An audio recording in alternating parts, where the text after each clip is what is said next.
आणि पिंपळगाव नगरीमध्ये कार्यक्रम केव्हा निमित्ताने तर महाराज पहिले तर गणपती बाप्पाचं पूजन बरोबर आहे ना आणि हनुमंत मारुतीरायांच्या मूर्तीची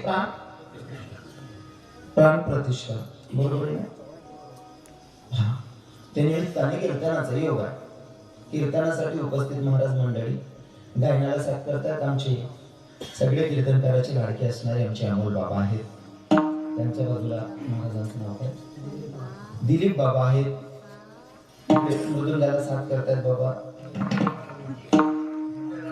जनार्दन बाबा आहेत गावातील भोजनी मंडळ परिसरातून आलेले भाविक भक्त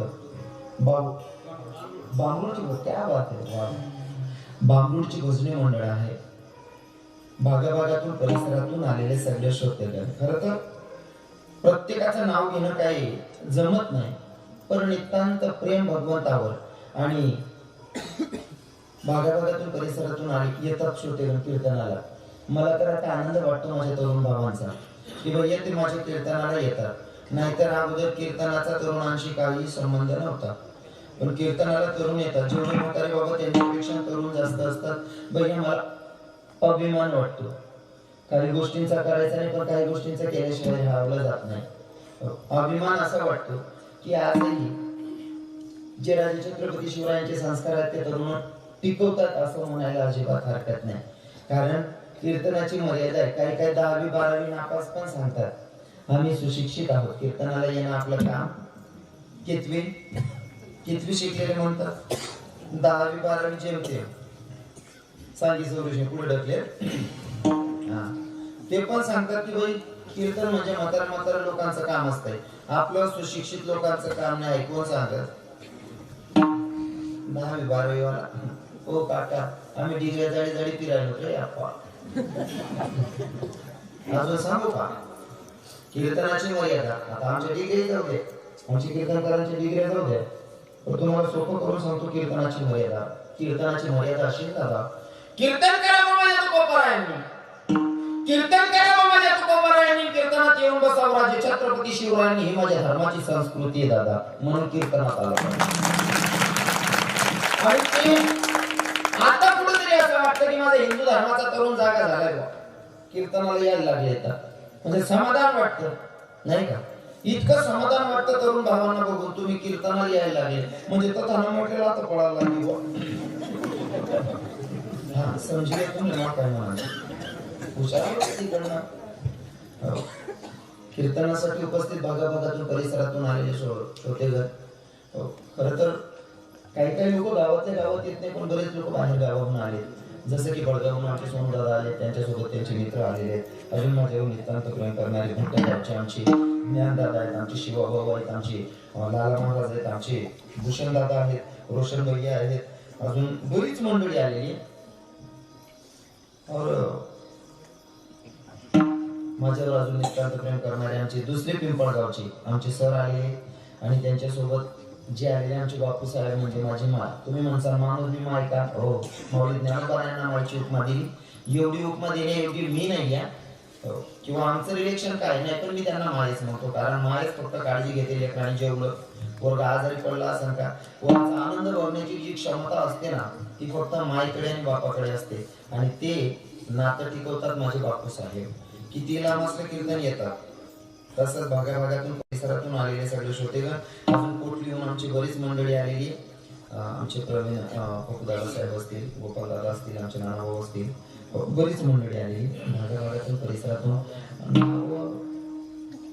बरेच मंडळी आलेत म्हणून त्या सगळ्यांची नावं घेणं शक्य होणार नाही साऊंड सिस्टीम आले दादा तरी नाही म्हणलं तरी सेटिंग करणारे बाबा 65 वर्षाचे असले पाहिजे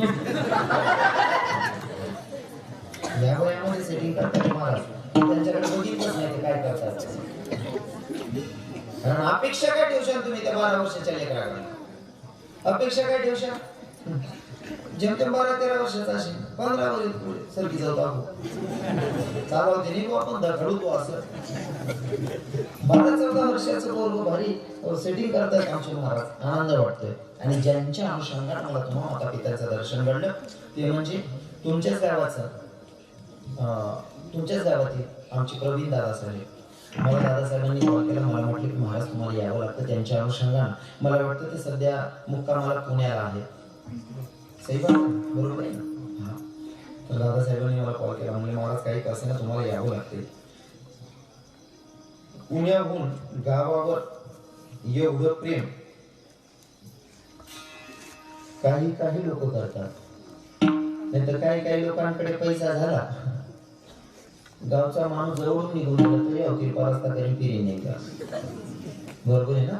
पण हा पण स्वाभिमान असला पाहिजे आपल्या आपल्या जन्मभूमीचा, नाही का? स्वाभिमान त्यांनी टिकून ठेवलाय. मला फोन केलेला, मला म्हटलं की रविकरण बाबा तुम्ही काही करा, कीर्तनाला यावं लागते. त्यांच्या अनुषंगाने तुम्हाला माता पित्यांचं दर्शन घडलं. आलेले सगळे श्रोतेगण माझ्यापेक्षा ज्ञानामानाने गुणाने जे मोठे असतील सगळ्यांच्या पायी साष्टांग प्रणिपात करतो आणि अभंगाकडे वळतो. विठ्ठल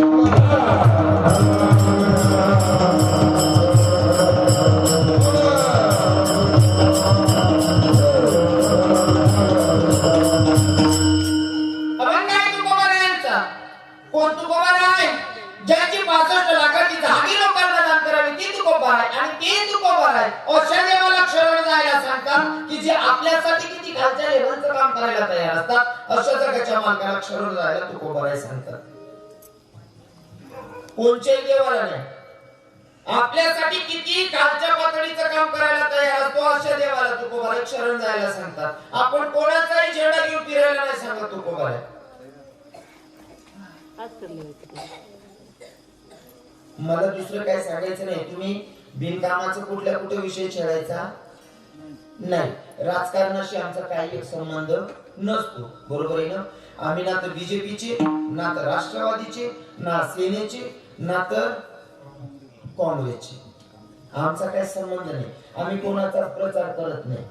आणि आम्ही ज्याचा प्रचार करतो, आम्ही ज्याचा प्रचार करतो ना तो 28 युगापासून उभा आहे. त्याच्या विरोधात कोणाच्या ठाम भरायच्या अवकाश नाही, त्याचे प्रचार करतात. म्हणून राजकारणी तर अजिबात कोणी घेऊ नाही. तुम्हाला इतक्या खालच्या लेवलचं काम करतो ना भगवंत, फक्त तुम्ही त्याचं अंतःकरणापासून तेवढं प्रेम त्याच्यावर केलं पाहिजे. किती खालच्या लेवलचं काम करायला तयार असतो. म्हणजे मी तर असं म्हणेन, ज्या भगवंताच्या मूर्तीचं प्राण प्रतिष्ठा तुम्ही करताय, ज्या भगवंताच्या मूर्तीचं प्राण प्रतिष्ठा तुम्ही करताय, मला असं वाटतं की त्याला नमन केल्याशिवाय कोणतंच काम होत नाही. आणि जर का तुम्ही गावच्या मेळ्याला बसवताय, आपला ठाण दिवशी पडताय, आज गणित येत ना सर्व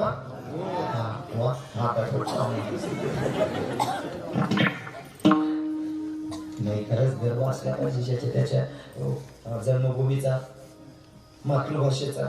आता मी प्रत्येक गावामध्ये जाऊन माझी मातृभाषा बोलण्याचा प्रयत्न करतो. तुम्ही मग राणीवर अजिबात जावा नाही. मी दिकस कसा पण हाय जास्तच बोलस. हाँ, तुम्ही म्हणलात महाराज आप ब्रज भाषा में कीर्तन करो, कोई दिक्कत नहीं, हम बोल सकते हो. हिंदी में करो तो हिंदी में भी बोल सकते. तुम्ही सांगसान महाराज गुजराती मध्ये पण कीर्तन करू शकतो. तुम्ही म्हणसाल महाराज आदिवासी मग करा,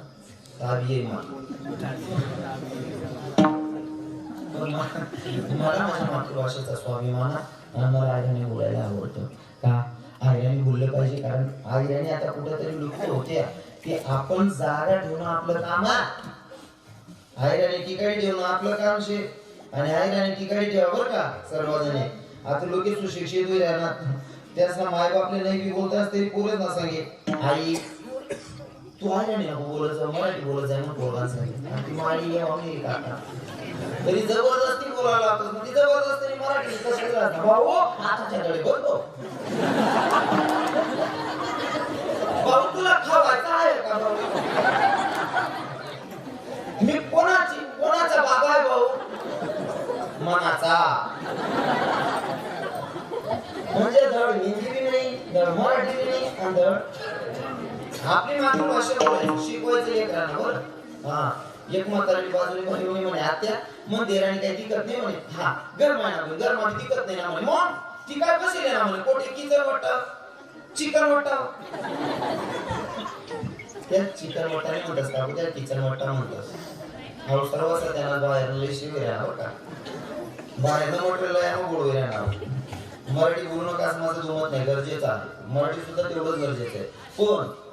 पण जुना लोकेश म्हणे पितृ मागायला गेली बरं कोणी म्हणे बरोबर आहे ना. हा जास्त मराठी शिकायला मग आपल्या आयराने विसर पडला ना म्हणजे पोरं आयराने शिकायला विठ्ठल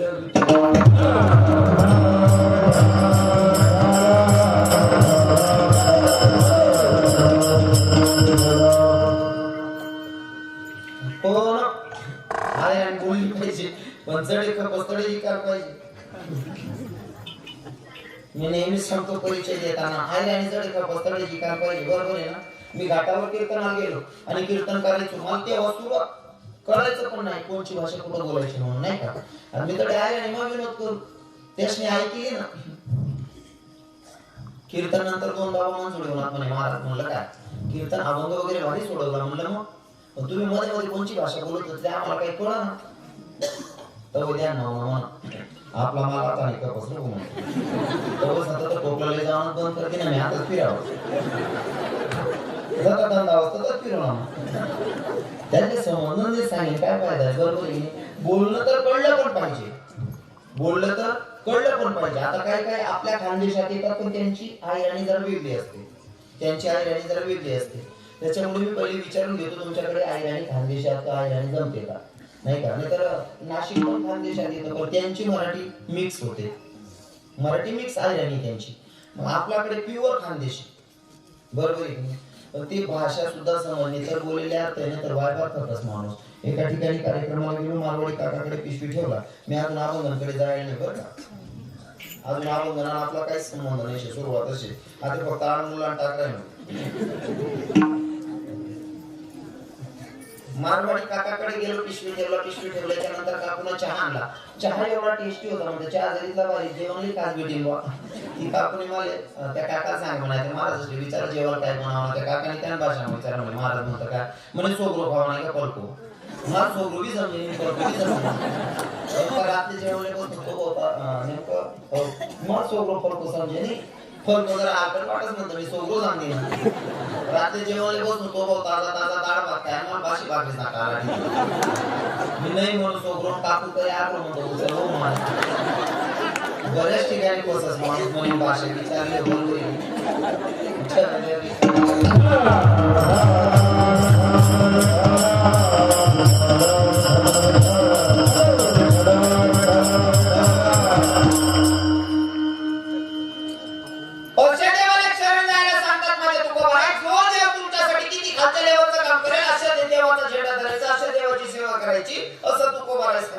तुम्हाला सांगेल बरं का छोटस उदाहरण दिलं तुम्हाला पटलं की कशा देवाला शरण गेलं पाहिजे कोणत्या भगवंताला शरण गेलं पाहिजे. भैया जो भगवंत तुमच्यासाठी खालच्या देवाचं काम करायला लाजत नाही ऐका जातीपातीचा परमार्थ करून ठेवला लोकांनी काय सांगायलो जातीपातीचा परमार्थ करून ठेवला पण माझ्या भगवंतानं जातपात नाही बघितली भाव बघितला भक्ताचा अंतःकरणाचा आणि तो कोणत्या जातीचा ते न बघता भक्ताचे भाव काय आहेत ते जाणून माझा भगवंत भक्तासाठी किती खालच्या लेवलचं काम करतो ऐका.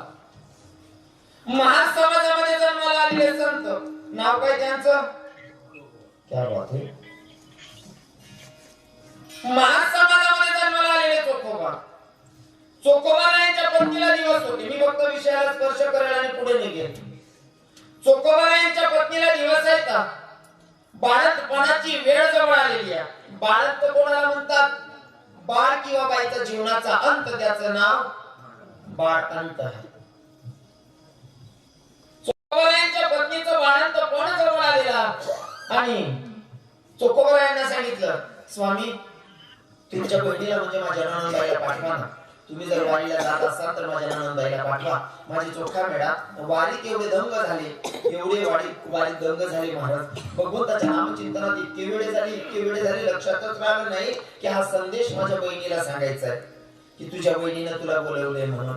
महाराज माझ्या जगाच्या मालकाच्या नामचिंतनात चोखा मेळा एवढा वेळ झाला दिंडीत निघून गेला बहिणीला सांगायचं विसरला. आता इकडे बाई वाट पाहते माझी नणंदबाई कधी येते. माझ्या भगवंताला काळजी वाटली माझा भक्त माझ्या नामचिंतनात इतका वेळा झाला की त्याच्या बायकोचं बाळंतपण जवळ आल्या तरी तो सांगायचा विसरला बहिणीला माझ्या जगाच्या मालकानं विटेवर उडी मारावी आणि विटेवर उडी मारली. महाराज गावाच्या जवळ आले आणि माझ्या जगाच्या मालकानं साडी परिधान करावी. साडी नेसावी आणि साडी नेसून पायातील चप्पल गावाच्या जवळ आल्याच्या नंतर हातात चप्पल घेऊन माझे जगाचे मालक चालत होते. स्वतः जगाचा मालक स्त्री रूपात आला. पण कसा? चोखोबाची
बाईया आणि अगोदर असा नियम होता, बाई गावात शिरायची आजी मायांना विचारा. बाई जर गावात शिरायची ना, कोणी शहाणा माणूस आला तर कोपऱ्याला उभी राहायची माय. बरोबर आहे माझी माय? कोणी वरिष्ठ व्यक्ती, प्रतिष्ठित व्यक्ती जर मोठं येत असेल तर बाई एका कोपऱ्याला उभी राहायची, तो माणूस निघून जायचा, मग ती बाई रस्त्यावर यायची. अशी आपल्या धर्माची संस्कृती आहे माय. सुशिक्षित व्हा, खूप शिका, खूप शिका. शिक्षण वाघिणीचं दूध आहे, खूप शिका. पण आपले संस्कार विसरू नका, कारण आपल्या धर्माची जी संस्कृती आहे ना, तिला यायला जाते माया. ऐका, पहिले बाया गावात जर घुसायचे ना, गावात घुसायच्या अगोदर पायातील चप्पल हातात धरायचे. आजी मायांना विचारा, जे 50च्या पुढे 40च्या पुढे त्या आजी मायांना विचारा, मावशींना विचारा, काय होता नेम? हातमा चप्पल धरीशी गाव घुसेत बाया. हात रान ठिकाणी चप्पल गाडी राहते बिचाऱ्या म्हणून. बोलू नका. हा काय मर्दशी का काकू तू? तुमच्यावर माय हो, लेकरांवर संस्कार जर चांगले टाकायचे असतील तर माय पवित्र असली पाहिजे. म्हणजे मायच्या डोक्यामध्ये चांगले विचार असले पाहिजे. रांता रांता सुद्धा वहिनीवर भाकरी तापत असताना, पोळ्या लाटत असताना, भाजी बनवत असताना रामकृष्ण हरी बोलायचं, भगवंताचं नामचिंतन करायचं, भगवंताचे भजन म्हणायची. संस्कार चांगला पडतं. आणि त्यांना मग काय होत माहितीये का? जर तुम्हाला पती बेवडा होईल, नवरा पोरगा बेवडा होईल, भाऊ पेत असेल, तर नक्कीच त्याने 2-4 वर्षामध्ये दारू सुटत माया. मग तुम्ही रामता रामता रामकृष्ण हरी म्हणा, देवनं नाव लिहित जा. पण तुम्ही जरी म्हणा ए झुमका कसा सोडी तुम्ही जर का असा गाणं म्हणा तर डिंग डांग करत येत तरी रामकृष्ण हरी मंत्राचा जप करायचा नाही हो. आपले संस्कार लिहायला जात आहेत, तुम्हाला सांगतो लक्षपूर्वक आहे का? आणि आजचा कीर्तनकार नुसता कीर्तनकार नाही, तुमचा मुलगा आहे, तुमचा भाऊ आहे म्हणून हक्काने बोलेल. राग येऊ देऊ नका माझ्या मायावर, कारण आपले संस्कार महत्वाचे आहेत नाही का? हो, तुम्हाला सांगू का, चुकीने मार्गाला जात असताना आपला जो असतो ना तो हक्काने बोलतो, परका तर तुम्हाला अजून जास्त फॉर्म मध्ये आणतो. जो तुम्हाला थांबवतो ना तो आपला असतो, एवढं लक्षात ठेवा. आपला धर्म कुठंतरी लयाला जातो, या गोष्टींची काळजी घ्या. चोखोबारायांच्या पत्नीचं बाळंतपण करण्यासाठी विटेवर उडी मारावी माझ्या जगाच्या मालकानं. विटेवर उडी मारली आणि साडी परिधान केली. सोनो भैया, हातात चप्पल आहे, गावात प्रवेश केला, दरवाजावर थाप टाकली आणि सांगितलं, हो आमच्या महाराजांनी प्रमाण घेतलं. चोखोबाची बहीण झाला शारण धरू, वहिनी उघडादार हाका मारी. दरवाजा ठोठावला, वहिनी मी आली का बाई? दरवाजा उघडला. दरवाजा उघडला बघता तर काय म्हणले, ननंदबाई आल्या. जवळच दिवस होते महाराज, माझ्या भगवंतानं बाळंतपण करावं. कोणाचं? चोखा मेळ्याच्या बायकोचं. आता इथं स्पष्ट करून सांगतो जरा. आपल्याकडे अशी पद्धत आहे की रजस्वला स्त्री जर रजस्वला असेल तर त्या स्त्रीला 4 दिवस मंदिरात प्रवेश, बरोबर आहे ना? बरोबर आहे ना? आणि तो नियमाचं पालनही केलं पाहिजे. हो. नियमाचं पालन केलं पाहिजे. पण बघा माझा भगवंत किती खाली उतरतो. जर का रजस्वला स्त्री असेल तर त्या स्त्रीला 4 दिवस मंदिरात प्रवेश नाही, देवपूजा करता येत नाही. पण मंदिरामध्ये दगडांची मूर्ती आहे. तुमच्यासाठी सांगतोय बरं का, मूर्तीत तर साक्षात जगाचा मालक विराजमान असतो. तो भाव जरा वेगळा आहे, पण मला तुम्हाला जे पटवायचं ते लक्षपूर्वक ऐका. जगाचा मालक मंदिरात असतोच या शंका नाही, पण तुमच्यासाठी स्पष्टीकरण करत असताना पटवताना सांगावं लागेल. मंदिरामध्ये दगडाची मूर्ती आहे, पण त्या दगडाच्या मूर्तीच्या समोर रजस्वला स्त्रीला जाता येत नाही. पण माझा जगाचा मालक स्वतः इथून बाईचं भाडं कोण करतो? किती उदार अंतकरणाचा भगवंत आहे, किती उदार अंतकरणाचा. महाराज बाळक कोण केलं? धुणं भांडी हे काम सुद्धा केलं. सोयराबाईचं सगळी कामं केली. आणि जेव्हा चोखा मेळा फिरून आले ना, तोपर्यंत माझा जगाचा मालक मार्गस्थ झाला. चोखा मेळाची खरी बहीण येईस्तोवर माझा जगाचा मालक मार्गस्थ झाला. मला इतकंच सांगावं वाटते की भैया, माझा पंढरीश पांडुरंग परमात्मा असा एक दाता आहे, तो द्यायला ह्या करत नाही आणि भक्तासाठी किती खालच्या लेवलचं काम करायला अजिबात लाजत नाही. पहिला दृष्टांत सांगितला, चला माझा जगाचा मालक बाईचं बाळंतपण करतो भक्ताच्या, विशेष नाही. अजून सांगेल किती खाली उतरतो, किती खालच्या लेवलला उतरतो. ऐका, बायकोचं बाळंतपण केलं भक्ताच्या, जाऊ द्या. चला पुढे. काम्य कोणामध्ये अर्जुनाच्या सोबत कृष्ण भगवंत फिरत होते आणि फिरत असताना कृष्ण भगवंताच्या मनात आलं, काम्य कोण? ज्याचं नाव काम्य काय, तिथं काम वासना जागा होते. काम्य कोणामध्ये फिरत असताना तिथं कृष्ण भगवंत होते आणि अर्जुन फिरत असताना अर्जुनाच्या मनात आलं, जर काही तर माझी सुभद्रा राहिली असती तर. जर त्याचा विषय बोलू नको राजा, बोलू नको रे दादा. ऐकणारे लोक चांगले आहेत म्हणून मला चिंतन मांडावं वाटते रे. नाही तर मला त्याने मी बरोबर टाकली नाही. जाऊ घागर पडो का नको पडो. ऐकणारे लोक असल्यावर मला जमत सांगायला नाही का. तुम्ही ऐकणारे श्रोते चांगले आहेत. तुम्ही बशिलीतला वारीश आहेत ना. कीर्तन लिहायचे तेव्हा नाही तर बऱ्याच ठिकाणी तुमच्यावर कीर्तन करा असतो बरं का मायावर. ऐकणारा श्रोता चांगला पाहिजे. ऐकणारा जर चांगला राहिला ना, सांगणारे बरोबर वाटत. हो, तुम्ही असं टवटवीत आणि प्रफुल्लित चेहरा करून बसणार तर कीर्तन करायला स्फूर्ती आहे. काही ठिकाणी लोक असं बसतात, ते कीर्तन लिहिलं त्या कीर्तनकारांना दारावर येते समजलं. माणसाला चेहरा एवढा टवटवीत आणि प्रफुल्लित ठेवायचा ना, हसत राहायचं. काय सांगतो मी नेहमी लोकांना सांगतो, हसत राहत जाऊ. असं दुःखी कपाय का झालं बसत, असं खेळत राहायचं. मला सवय, माझ्याकडे कोणी बघितलं का मी थोडी स्माईल देतो, थोडं हसतो मी. हसत राहायला पाहिजे, फक्त त्या नाक वेदाने काढा. तुमले काय समजे रामाने नसतात चांगले बाळा, हसत राहायला हसतो त्याला रोग नसतो. मी स्वतःही असा स्वभाव बनवून घेतला. माझ्याकडे जर कोण बघितलं तर मी थोडा हसतो, कारण तुमचं हसणं बघून कोणाचा दिवस चांगला जात असेल तर थोडी स्माइल द्यायला काय प्रॉब्लेम, काय अडचण, बरोबर आहे की.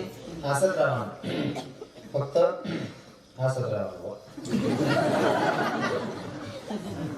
तर काय सांगतो तुम्ही, हा बरोबर का. काही लोकांना सांगायची गरज पडत नाही. काही चांगला मेंदू वाईट टाकतात, बरोबर आहे ना ज्ञान दादा. काही लोक चांगला मेंदू वाईट टाकतात, काही लोक वाईट पाहिजे चांगलं काढतात. तुम्ही हसत राहा. ज्याला जो अर्थ काढायचा आहे तो त्याच्या पद्धतीने काढ, नाही का. दुनिया आहे. तर मी असं म्हणेन, भैया कोणाला नाव ठेवायच्या अगोदर एकदा स्वतःला आईने के सामने खड़ा कर लो और आईने में देख के बताओ, भैया आप सच में एवढी मतलब तुमची एवढी लेवल आहे का की तुम्ही दुसऱ्याला नाव ठेवू शकता. कारण माझे संत सांगतात, आप तो गैरों की बात करते हैं, हमने जो अपने भी आजमाए हैं. लोग कांटों से बच के चलते हैं, हमने तो फूलों से जख्म खाए हैं. तू किसी की ऐब को बेनकाब न कर, तू किसी की ऐब को बेनकाब न करी. हम तो भले ही बुरे हैं, तू तेरी नजर खराब न कर. बुरा किसी को मत करो, खुद बुरा हो जाएगा. बुरा किसी को मत कहो खुद बुरा हो जाएगा और ये माटी का पुतला किसी दिन माटी में मिल जाएगा बुरा देखन मैं गयो बुरा मिला न कोई जब गट भीतर देख लिया तो मुझसे बुरा नहीं कोई भैया जीवन जगत असताना दुसऱ्याचे जर दोष दिसायला लागले ना एकदा स्वतःला आरशाच्या समोर उभं करायचं आणि स्वतःला क्वेश्चन करायचं भैया आपण त्या माणसामध्ये दोष शोधत होतो तेवढ्या लेवलचे आपण आहोत का किंवा आपली तेवढी लायकी आहे का मी तर कधी कधी स्वतःला प्रश्न करतो मला जर एखाद्याचा दोष दिसला ना तर मी मनाला विचारतो तुझी लेवल झाली का हो तेवढी बरोबर आहे की नाही तुला लेवल विचारायची का तेवढी का तू दुसऱ्यांना दोष देऊ शकत आपला आम करेल दुसरा सांगतो डाग पड जायचे काय गरज आहे लेवल बघावी नाही का म्हणून सांगतो हसत राहणं ज्या पद्धत मध्ये तो अर्थ काय असतं काही काही लोक कीर्तनात एवढे सुधारतात मला हायचं मेल्या नाही जागा मध्ये शेका असं खास तुम्ही पाय पायावर बसले ना आपल्या चौक कमानात बसायचे आहे असं काही विशेष आहे का ती जागा असं मंत्री बिंत्री खुर्ची 5 वर्ष वाटली आहे असं काय शेका 5 वर्षांना बसले माझे सुधरी राहिले 5 मिनिटं जाताच रुटीन वाजवलं जातं दुसरा माणूस तुम्ही नाही तुम्हाला पहिले 4 जण उठी घ्यायचं हा म्हणजे शेवटलं वर्ष वाटते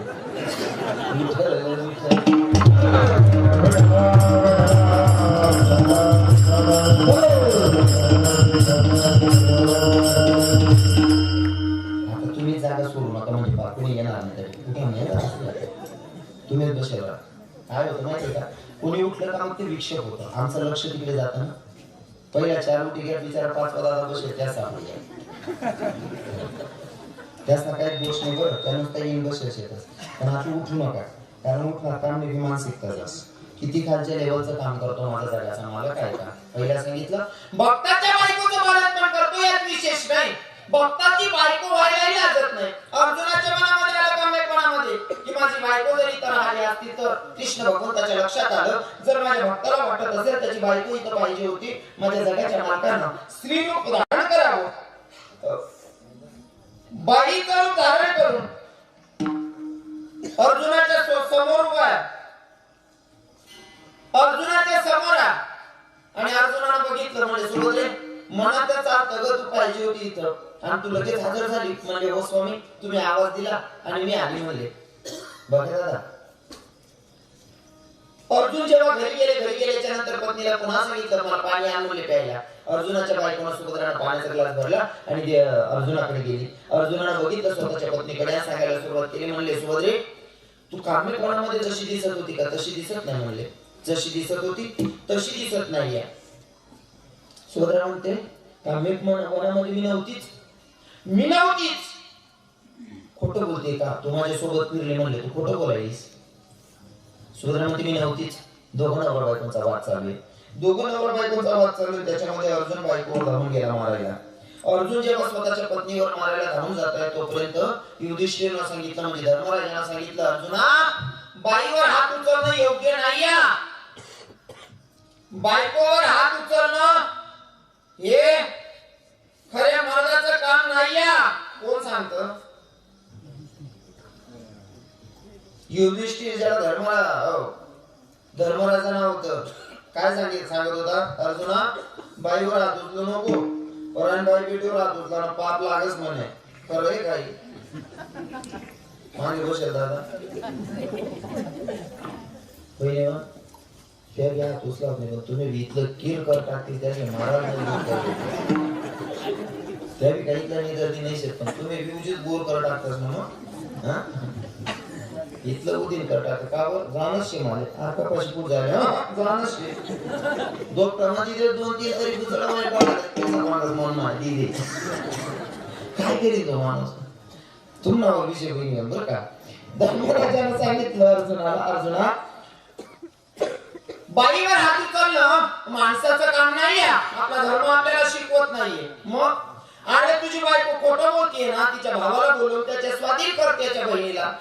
अर्जुनाने कृष्ण भगवंताला हाक मारली. कृष्ण भगवंत हजर झाले, म्हणले देवा काय झालं? आपण काम्यपणातून फिरून आल्याच्या नंतर ही तिथं माझ्या सोबत होती. घरी आलो, हिनं पाणी आणलं. पाणी आणल्याच्या नंतर हिला बघितल्याच्या नंतर मी सांगितलं सुभद्रे तू काम्यपणामध्ये जशी दिसत होती तशी दिसत नाही. मग जशी काम्यपणामध्ये दिसत होती ना तशी आता दिसत नाही म्हणले. देवाच्या लक्षात आलं काम्यपणामध्ये सुभद्रा नव्हतीच. सुभद्रा मान्य कसं काय करे? म्हणली ही खोटं बोलते, मी नव्हती म्हणून. आता अर्जुनानं काय केलं? देवानं काय केलं? सुभद्राचा हात धरला, सुभद्राला घराच्या बाहेर केलं, दरवाजा बंद केला. दरवाजा बंद केला, स्वतः रूम मध्ये गेले आणि तिकडनं दुधाचा ग्लास भरून आणला. आणि भरून आणल्याच्या नंतर अर्जुनाच्या हातात देतात. अर्जुनानं बघितलं, अर्जुनाच्या डोळ्यातून अश्रू यायला लागले. अर्जुन म्हणाले देवा अरे माझ्या मनात आलं की या इथं जर का माझी पत्नी सुभद्रा राहिली असती तर माझ्या मनाची इच्छा पूर्ण करण्यासाठी तू सुभद्रेचं रूप धारण केलं. किती रे देवा, किती खालच्या लेवलचं काम करतो तू भक्तासाठी. महाराज देवाची यशी भक्ती केल्याच्या नंतर, खरी भक्ती केल्याच्या नंतर भक्ताच्या बायकोचं बाळंतपण करतो विशेष नाही, भक्ताची बायको होतो विशेष नाही. दादा भक्ताच्या नवऱ्याची सुद्धा बायको होतो. ऐका भजन करा विठ्ठल.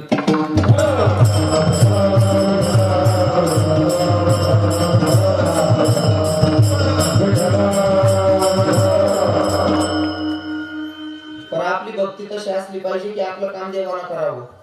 पण आपल्याला सांगून आमचे कीर्तनकारांचे आमचे संत चालले गेले, कीर्तनकारांचे पिढ्या कापल्या तरी लोके सुधारायला तयार नाही. म्हणा सुद्धा हे करायला म्हणजे सुधारणा विनिश आहे का मग? आणि खरं सांगा कीर्तनात लोक सुधारतात 90%. 10% वजा करून टाकतो मी, बरोबर आहे की? 10% वजा करतो. पण जसं मी भाजी बनवण्याशी मेथी जुडी जर विकतली नाही ताई मावशी, मेथी जुडी जर विकतली नाही मग जर सडेल राहिली आखी जुडी फेक देतस का आपण? काय करतस मग? जेवढी खराब आहे तेवढी काढेल बाजू फेक देऊ, बाकी चांगली भाजी बनाय काय करते माझं म्हणून. 10% सोड देऊ, 90% चांगला आहेत ना, त्यासले आपलं करूया. गाणे ते काढेल फेक देऊ. अरे काय गाण नाही गाडी सर्व चांगला घेतो. पण तरी सांगतो काही लोकांच्या स्वभावात फरक पडत नाही, किती शिकवलं तरी फरक पडत नाही. काही इथला नम्र राहतस, इथला नम्र राहतस ना, गहू सारखा राहतस. काही लोक गव्हासारखे नम्र असतात. किती नम्र? गहू जर कापणीवर आहे, अमोल बाबा गहू जर कापणीवर आहे, जोड्याना नातेवाईकडे जर लग्न आहे, तुम्ही 8 दिवस चालना घ्या. गहू कापणीवर होता, गहू कापायला पाहिजे होता काल दिनच, पण जवळ नको नातेवाईकडे कार्यक्रम शे आणि तुम्ही तिकडे 4-5 दिवस मुक्कामले थांबणं पडणं आणि तिकडते म्हणा गहू उंबी माई खाल पडस का? गहू शेतकरी ना सर्व तुम्ही असा देखील ना, तुम्ही म्हणून भाषा कळी नाही राहिली. उंबीच म्हणतात त्याला, गहू म्हणतो उंबीच म्हणता ना, मग तो गहू उंबी माई खाली पडस का? नाही पडत. हा असं बोलत राहा. टेन्शन लिहू नका. प्रवीण दादा साहेब आम्हाला बोलणं विचारले दक्षिणा त्यात येणार आहे तुमले असं आम्ही बोलतो का भाऊ काम ना पाहिजे मागे काळजी करू नका, अजिबात घाबरू नका. काही लोक गव्हासाठी एवढे नम्र असतात ना, गहू कापणीवर होता लेट झाला तरी सुद्धा गहू उंबी मधनं लोम मधनं खाली पडत नाही, पडील तर उंबी सकट पडतो. बरोबर आहे ना? म्हणजे शेतकरी दुसऱ्यांदा आल्याच्या नंतर कापल्याच्या वेळेस जर पडलेला असला तरी त्याला उचलता येतो. बरोबर आहे ना? उचलता येतो. मग त्याचा नम्रतेचा फायदा सांगतो. गहू नम्र आहे, तो नम्र आहे म्हणून त्याचा बेनिफिट सांगतो तुम्हाला. नम्र आहे म्हणून मनमाय जर कुरडाई बनवावं गवले काय करत 4 दिन भिजात ठेवस पाणीमा. बरोबर आहे ना? 4 दिवस पाण्यामध्ये भिजू घालते. एवढी इज्जत आहे त्यांनी 4 दिन आणलोस मनमाय त्यांना. हा नम्रता ज्याने धारण करी त्यांना फायदा असे. 4 दिवस त्याला पाणीमा भिजाडस, अजून त्याला वाटी काढस, वाट्यानंतर त्यांना चिक असणं त्याला पाणीमा भिजाडस मनमाय. आणि त्याला सुद्धा जिथला अजून पांढरा करता तिथला पांढरा करायला प्रयत्न करस. मग काय करस? पांढऱ्या कुरड्या वांसाठी कुरडाई पांढरी पाहिजे म्हणशील काय करस मनमाय माहितीये का? बरफ सुद्धा टाक देस मनमाय. खरे बहिणी हा बरफ सुद्धा टाकस मनमाय. मग ऐका ना, कुरडाई बनवत असताना कुरडाई बनली ती उचलते माझी माय. कोरडी झाल्याच्या नंतर ठेवताना सुद्धा इथलं व्यवस्थित ठेवस की त्याला काकडा नको खाली पडायला पाहिजे. आणि तळताना सुद्धा तेल मास तळस. किती इज्जत आहे. किती इज्जत आहे, नम्रता आहे म्हणजे इज्जत आहे. चला उडीतच कडे, उग्रास कडे, हा उडीत तोडणीवर आहे आणि वेळीच मरी या आणि 10 किलो दिलं तिकडे काम नाही. उडीत आका सापस का बाबा तू तर वरतळ तळ अंग टाकतेस तू असा गणत उडी जात ना राहतस. उग्रा त्याने सांगितलं बरं पडत नाही कोण खरंय ना. त्या उग्रासनी इज्जत होस का दादा सर अजिबात नाही. त्या उग्रासनी काय पाहिजे दिवस त्याला मन माय काय 2-4 दिन पाणी मावी झाडस का त्याला पाणी मा टाकस लगेच बाहेर काढा शेल घालून दरस तुला अंगावर लावायचं हा लगेच दाबावर. हो त्याला सुकाळा का पुन्हा चक्कीवाला कडे लय जा. चक्कीवाला सांगत भाऊ ये नाही काय पाठ काढ टाकले तो उडीदी काही पाठ काढायलाच मान नाही. काही उडीदीतला बेकार अस ना चक्कीवाला काही सुद्धा काही पाठ निघू देत नाही. हा असा गणन उडीदी जाणारच तिकडे तरी काही पाठ सोडत नाही. मन नाही सांगत चक्कीवाला ना टायर बसू दिला नाही तू काय सुट्टी सुटा घर इष्टी गावला अस म्हणून बोलले बोलत राहतो असा गणन उडीदी जाणार त्या तिथला विकुटा ते घर इष्टी गावला अस म्हणून मग अजून चक्कीवर राहायचं बोलू नका. अजून चक्कीवर राहायचं आणि चक्कीवाला सांगा दादा इतर दळण दळले ना त्याच्यापेक्षा जरा कसून दळ. मग तो चक्कीवाला कशी शिंदळ असेल. मग रेस म्हणून माहिती पीठ पडायला बसस. गहू बाजरी दादर ज्वार ते पीठ लवकर मळायचं पण उडीदनं पीठ लगेच मळावं असं कोणी नाही. तर मग पाणी टाकीशी मळायला प्रयत्न करत तरी ते असं वापर तिकडं मन माया अंगाला लावस ना हो काय कर मोठा बसू देणार नाही. हा उग्राशे मग घरमा नाही चेणार आहे ना मग बाहेर ना 4 दांगा बोला भाऊ अहो घर मावरा नाही राहणे अंगामा कुठले जर असा बोलले हा हाती समज मग त्याने 4 दांगा गरीमा कुठतस तरी सुद्धा काय इथला उग्रा राहतात त्याचं फरकच पडत नाही. मन माय सांगा करायचं किंवा ना टाया बसू देणार नाही. गरमा गावला तरी बी टाया बसू देणार नाही. बाहेर कुठं तरी बी नाही. तू जगाना कामना नाही शेवटला त्या बनवटाने मन माय त्या फाशी द्यायची शिरगावतून दर्शन बरोबर आहे ना. असा गणन उग्र राहतो त्याने शेवटला मारणं पडत. हो उग्र म्हणून माणूसने नम्र झाला बुद्धा त्याने नम्रता